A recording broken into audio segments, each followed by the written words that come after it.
மக்கள் பாத்தீங்க. சக்கைய பார்த்ததுக்கு டி ராஜேந்தருக்கு இந்த பேருனா சக்க போடு போட்டதை வச்சா என்ன ஆகும்? எனக்கு வேணும்னு நினைக்கிற ஒரு தொலைக்காட்சி ட்ரை பண்றேன், வரட்டும் என் கைக்கு தொலைக்காட்சி.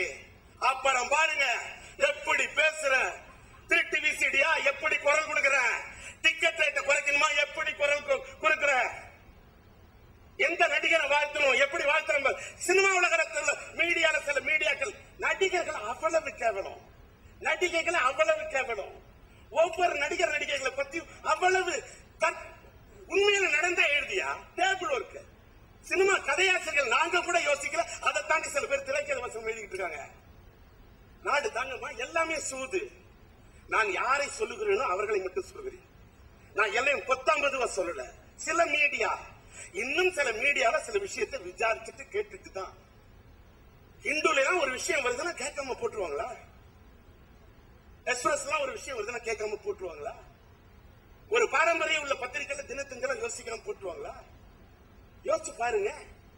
ஒரு தினகரெல்லாம் ஓரளவுக்கு ஐயோ சினிமாக்காரங்களன்னு யோசிக்காம போட்டுருவாங்களா? யோசிக்கணும். நான் என்ன சொல்றேன், மீடியா என்பது நல்ல விஷயங்கள் நீங்க பண்ணா நாங்க பாராட்டுற, எங்களுக்கு தூக்கி விடுறது நீங்க தான். நல்ல படங்கள் எடுத்தா நல்ல படங்கள் எடுக்கணும் எடுத்தா எங்க தியேட்டர்ல டிக்கெட் ரேட் கம்மியா இல்லாத எப்படி தியேட்டர் ஆடியன்ஸ் வருவாங்க? எப்படி அதை குறைக்கிறதுக்கு என்ன வழி? திரையரங்களுக்கு மக்களை வர வைக்கிறதுக்கு என்ன வழி? எல்லாரும் எந்தெந்த ஒரு மதுரையில போயிடுறது, கோயம்புத்தூர்ல போறது, திருநெல்வேலியில போறது. இன்னைக்கு டிஜிட்டல் கேமரா வந்துருச்சு, தூக்கிட்டு போயிட்டு கேமராவை வச்சுக்கிட்டு படம் எடுத்துட்டா மேட்னி 6:30 9:30 முதல் ஷோக்கு வாண்டட் ஆஃப் ஆடியன்ஸ். நல்லா 210 நாள் படங்களை கொடுத்த டைரக்டர், 365 நாள் ஒன்னு படங்களை கொடுத்த டைரக்டர். ரொம்ப சினிமாவை நினைத்தால் ரொம்ப ரொம்ப வருத்தமா இருக்கு. அதெல்லாம் பார்க்கும்போது சினிமா உலகம் நல்லா இருந்தால்தான், ஒரு சுதிர் இருந்தால்தான், ஒரு மதுசூதனங்கள் இருந்தால்தான், படம் எடுக்க தயாரிப்பாளர்கள் இருந்தால்தான் ஒரு பத்திரி வாழ முடியும். ஒரு இயக்குனர், ஒரு இசையமைப்பாளர், நம்மளுடைய சாண்டிலியனுடைய பேரன் அந்த சான் ரோல்டன் போன்ற இளைஞர்கள் வர முடியும். ஒரு நம்ம கருணாகரன் போன்ற, பாலாஜி போன்ற, நம்முடைய சிவாவை போன்ற இந்த இளங்கலைஞர்கள் எல்லாம், சிம்மாவை போன்ற கலைஞர்கள் எல்லாம் இந்த திரையுலகத்தில் நிற்க முடியும்.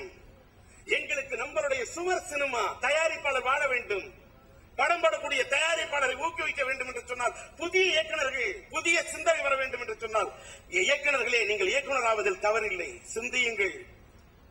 பாக்கியராஜ் அவர்கள் டார்லிங் டார்லிங் டைட்டில் வச்சிருந்தார். ஒரே ஒரு படத்துக்கு மோனிஷா என் மோனலிசா டைட்டில் வைக்கிறதுக்கு 350 தடவை யோசிச்சேன். ஏன்னா ஒரு வட சொல்லுதல் கலக்கிறது என்று.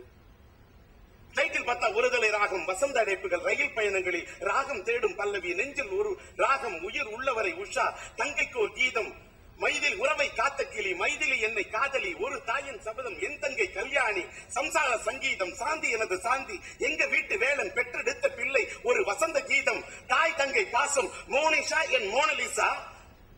சொன்னால்தான் காதலா? காதல் அழிவதில்லை வீராசாமி. இப்ப ஒருதலை காதல். நான் எதுக்கு சொல்ற, டைட்டில் கூட கதை தெரியணும்னு நினைப்போம். டைட்டில் கூட ஒரு அதே மாதிரி ஆடாம ஜெயிச்சோம் அற்புதமா திங்க் பண்ணி டைட்டில் வச்சிருக்கீங்க. டைட்டிலே உங்களுக்கு கொடுத்திருக்கு வெற்றி. ஒன்னும் விஷுவல் பார்த்தோம், ஒவ்வொன்றுத்திலும் சிந்தனை தெரிக்கிறது. அந்த யாரு கோரியோகிராஃபி அருமையா பண்ணிருக்கிற, எடிட்டிங் கட்டிங் ரொம்ப, அந்த இதுல என்ன வெங்காயத்தை கட் பண்ண போறேன்னு அந்த ட்ரைலர்ல கட் பண்ணீங்க பாருங்க, எடிட்டிங் பேர் போட்டீங்களா, சூப்பர். முதல்ல என்ன படத்தை ரிலீஸ் பண்ணுங்க, அவனை ரிலீஸ் பண்ற இடத்துல படத்தில் நடிச்ச KS ரவிக்குமாரா இருக்கட்டும், அது ஒவ்வொரு நடிகர்களும் அவருடைய பங்குக்கு ரொம்ப நல்லா பண்ணிருக்காங்க. பாடலோட விஷுவல்ஸ் நல்லா இருக்கு, காட்டு நல்லா இருக்கு. என்ன எல்லாத்துக்கும் மேல இந்த ஸ்டேஜை கொண்டாந்து இத்தனை திரையுலகத்தின் பேர்லாம் விட்டு மன்னிச்சுக்கீங்க, அவ்வளவு நண்பர்கள், எவ்வளவு திரையுலகத்து முன்னோடிகளையும், கீழே வந்திருக்கக்கூடிய எவ்வளவு முன்னோடிகள் எல்லாரையும் கொண்டாந்து மேடையில இணைத்து இப்படி ஒரு விழாவை நடத்த காரணமாக இருந்த மதுசூதன் தயாரிப்பாளர்களுக்கும், அது மட்டுமல்ல தயாரிப்பாளர் சுதீர் அவர்களுக்கும், நம்மளுடைய ப்ரொடக்ஷன் டிசைனர் வெங்கட்டாக இருந்தாலும் சரி, என்னுடைய இயக்குனர் பத்ரி, கடைசியாக பத்ரிக்கு ஒன்னே சொல்றேன், நீங்கள் சொன்னதை கூட உங்கள் தாயாருடைய எண்ணத்தை நான் நிறைவேற்றி விட்டேன். உன் தாயின் கனவை நான் நிறைவேற்றி விட்டேன். உங்கள் தாயின் கனவை நீ நிறைவேற்றுவாய் என்று நம்புகிறேன் தோழா. அது மட்டும்தான். ஈன்ற போதும் பெரிதுவக்கும் அன்னை தன் மகன் சான்றோன் என கேட்ட தாய் என்று சொல்வார்கள். உன்னை நீ அழைத்து வந்தது நீ. அதாவது நான் ஒரு ஜோதிடக்காரன் என்ற காரணத்தால் சொல்கிறேன். நான் சொன்ன அரசியல் வட்டம் மாவட்டம் எல்லாம் பார்த்த, அதை வச்சுலாம் ஜெயிக்க முடியாது சார். 12 கட்டம் அந்த கன்னி, துலாம், விருச்சிகம், தனுசு, மகரம், கும்பம், மீனம். இந்த 12 கட்டம் அதுலதான் இருக்குது திட்டம், சட்டம், பட்டம் எல்லாமே.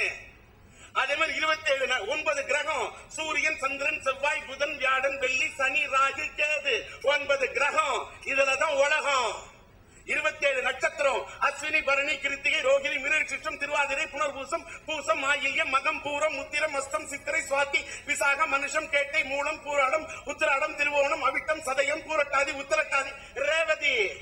27 நட்சத்திரம். யாரும் நினைச்சுக்காத நான் பெரிய நட்சத்திரம், நீ பெரிய நட்சத்திரம்னு. நட்சத்திரம் கை கொடுத்தாதான் நட்சத்திரம். அப்பதான் உன்னால படைக்க முடியும் சரித்திரம். இல்லன்னா வாழ்க்கையில பிடிச்சிரும் தரித்திரம். இது எம்ஏ வரலாறு படித்தவன் நான் சொல்கிறேன். ஜோதிட இறைவனை மீறி காலத்தை நம்பி எதுவுமே இல்ல. காலம் கை கொடுத்தாதான் ஜெயிக்க முடியும். மே மாசம் அக்னி நட்சத்திரம் வரும். அப்ப கொளுத்தும். அந்த வெயிலுக்கு பேர் என்ன தெரியுமா? கத்திரி வெயில் என்றால் கொளுத்தும், பத்திரி படம் என்றால் காமெடியில் கலக்கும் கலக்கும் கலக்கும் கலக்கும், கைத்தட்டல் காதை பிளக்கும் பிளக்கும் பிளக்கும் என்று பத்திரி அவர்கள் இந்த படத்திலே சும்மா எதுக போன நீ எழுதி கருப்பு பருப்பு செருப்பு நடக்காது. டி ராஜேந்தர் பேசினா அடுக்கு மொழி அல்ல, அது அர்த்தமுள்ள மொழி, ஆணித்தரமான மொழி. எழுதி வச்சு படிக்கல, தட்டி விட்டா தமிழ் தடக்கு தடக்கு தடக்கு தடக்கு தடக்கு தடக்கு தடக்கு வரும் வரும் நட. அது திறந்து விட்ட மட. என்ன வேணா கேள்வி கேட்டா சொல்லுவேன் விட. அதனாலதான் என்னால திரட்ட முடியும் இளைஞர் பட. இந்த கேள்விக்கெல்லாம் எதிர்காலத்துல சொல்றேன் விட. இன்னைக்கு கொடுத்தது சிறப்புரை. இதே மாயத்துல படிக்காம நானும் அறகுறையா இருந்தா ஆயிருப்பேன் அறகுறை. எம்ஏ எம்எச்டி படிச்ச ஆவல அறகுறை. மச்சான் படிக்காதரா சரக்கு ஏத்துனா ஏத்துல ஏத்திருந்தா ஏத்திருப்போம் ஒர. ஆனா இன்னைக்கு ஆச்சிருக்க முடியுமா சிறப்புரை? எப்படி? அதனால இதெல்லாம் ஒரு ஆர்ட்.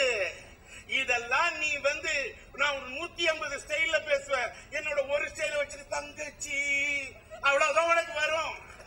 உன் ரேஞ்சே அவ்வளவுதான். இத பாரு, எனக்கு தங்கச்சியும் தெரியும், நான் ஆளுங்க கட்சி ஆக்கின பல கட்சியும் தெரியும். என்ன நான் 36 வருஷம் கேட்டது விக்ரமன். நான் 36 வருஷமா பண்ணிருக்கேன் ஜோதிட ஆராய்ச்சி. எனக்கு தெரியும் அடுத்து வரும் யார் ஆட்சி. முதலமைச்சரா இருக்கிறவங்களுக்கு சரி, பிரதம மந்திரியா இருக்கிறவங்களுக்கு சரி, ஜோதிடம் சொல்லக்கூடிய அளவுக்கு இருக்குது ஜோதிட அறிவு.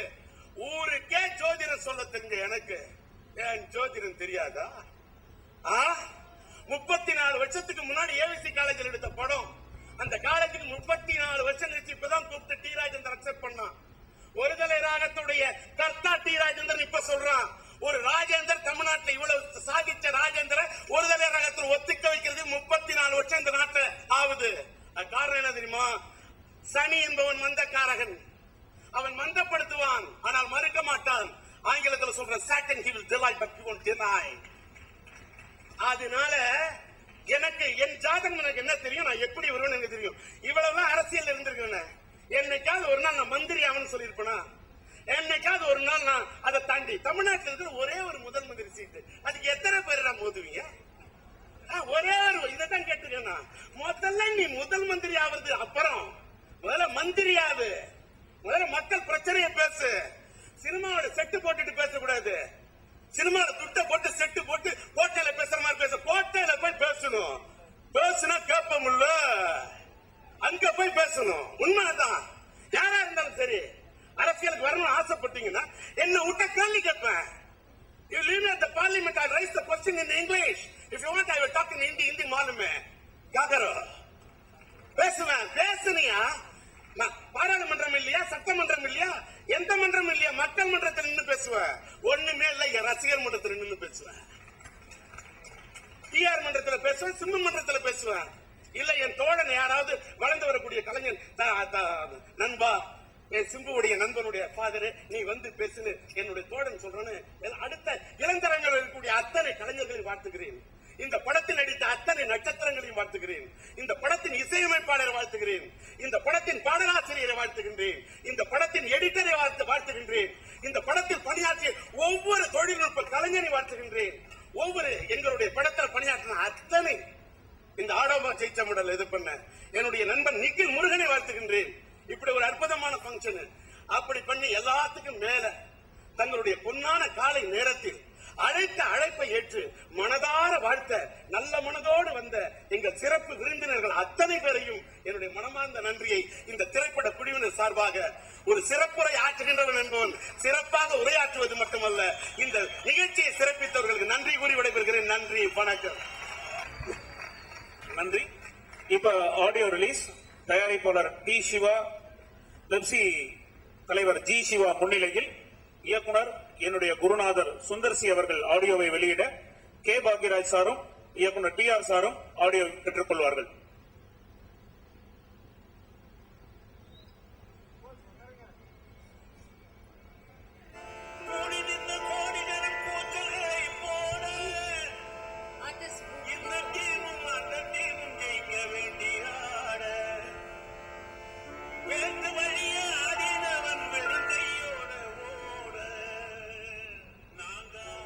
இந்த படத்தில் பணியாற்றிய டெக்னீஷியன்ஸ், ஆக்டர்ஸ் எல்லாரும் மேடைக்கு வரவும்.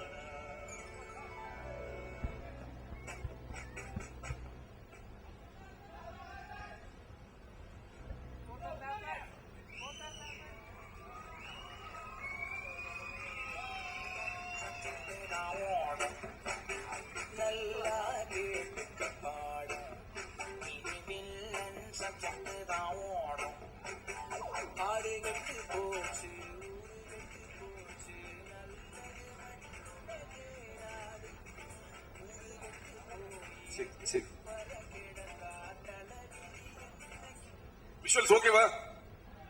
So one second, sir. Look behind, sir. Look behind. One second. Visuals okay na soluma? Visuals soluma.